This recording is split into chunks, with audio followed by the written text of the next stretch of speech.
gentlemen, you may recall that His Excellency the President of the Republic of Ghana set up a commission of inquiry to inquire into the need and demand for the creation of new regions, as well as to make recommendations on the petitions received from the citizens, traditional rulers, and communities in the Western, Brong-Ahafo, Northern, and Volta regions of Ghana. His Excellency the President has presented recommendations of the Commission of Inquiry to the Electoral Commission. In summary, the Commission of Inquiry recommended the creation of 6 new regions as follows. Out of the Volta region, we have the new region, Oti region. From the Western region, we have a new region called the Western region. And out of the Northern region, we have 2 regions, the Savannah region and the Northeast region. Ladies and gentlemen, pursuant to Article 5 of the 1992 Constitution, the Electoral Commission is mandated to hold a referendum to determine whether the voters in the region to be created support the creation of a new region or not. In the light of the above, the Electoral Commission deems it appropriate to brief the press on preparations being undertaken by the Commission for the conduct of the referenda in the 6 proposed regions. As part of the Commission's preparations, a limited registration exercise will take place throughout the country as required by law. Ahead of the referendum, the country would be zoned into 2 for the purposes of this exercise. Zone 1 will affect areas carved out for the referendum and will be held in 47 districts in the proposed 6 regions. Zone 2 will comprise the non-affected areas. For Zone 1, kindly find below the arrangements that we intend to make. The limited voter registration exercise will be done online through the Commission's Voter Management System, the VMS.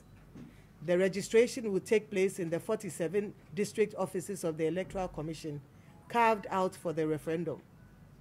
The registration exercise will take place from Sunday, the 16th of September 2018 to Tuesday, the 25th of September 2018, and will be held between the hours of 7 a.m.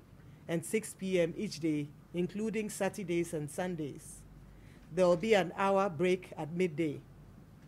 Applicants are required to satisfy the criteria for eligibility as set out in CI 91, Public Education's Regulation 2016, Regulation 1.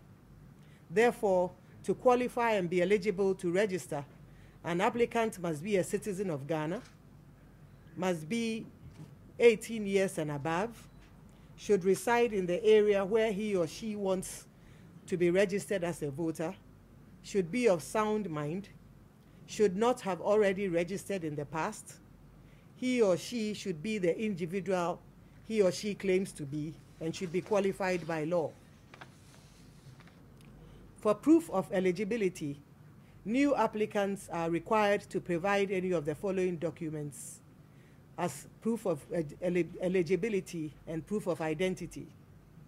1, we require the Ghanaian passport, the Ghanaian driver's license, the national identification card, that is the Ghana card, or the voter's ID, that is the non-biometric voter's ID.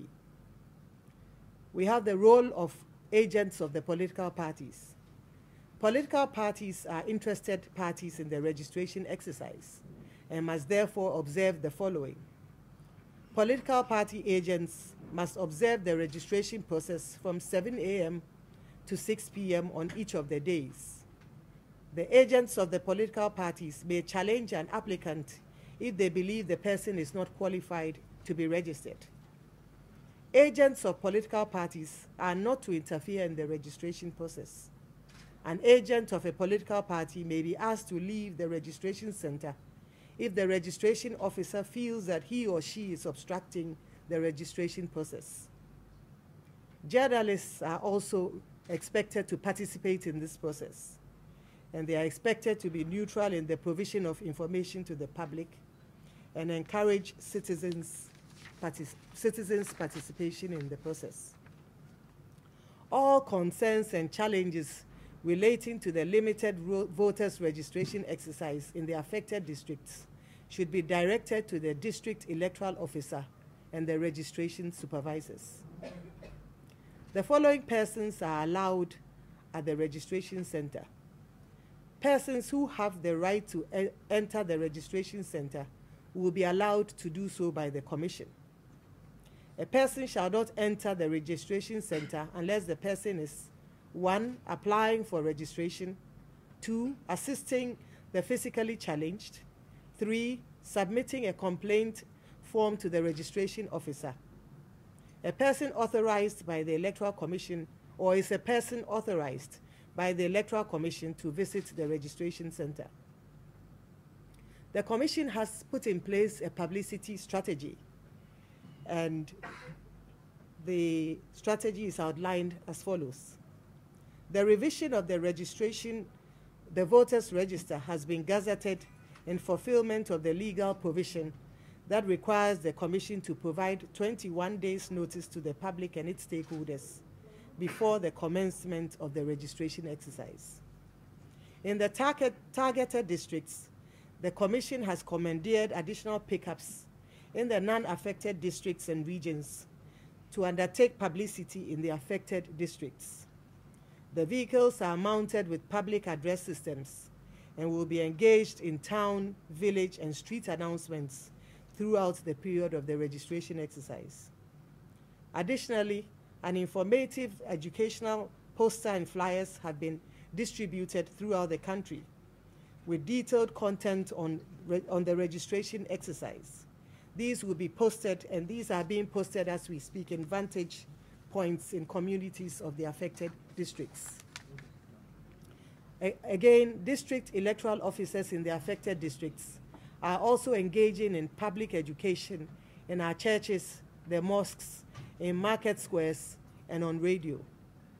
Indeed, it is expected that today's press conference and interaction will go a long way to create awareness on the limited voters registration exercise, and we count on your support. I come to the second phase of the election, of the limited voter registration exercise. The second phase of the limited voter registration exercise will take place in districts not affected by the referendum, and this will be held in the district offices. It will also be done online through the Commission's voter management system at the district offices of the Commission in non-affected areas, that is, areas not affected by the referendum. The date and modalities would be announced in due course. Distinguished ladies and gentlemen of the press, we'd like to thank you for taking time to join us this morning and for your interest in the work of the Commission. We'd like to count on you, and we trust that you will join us as we embark on this education exercise to ensure that most Ghanaians who qualify to register do so. And we count on your kind cooperation and attention in this matter. May God bless our homeland Ghana and make our nation great and strong.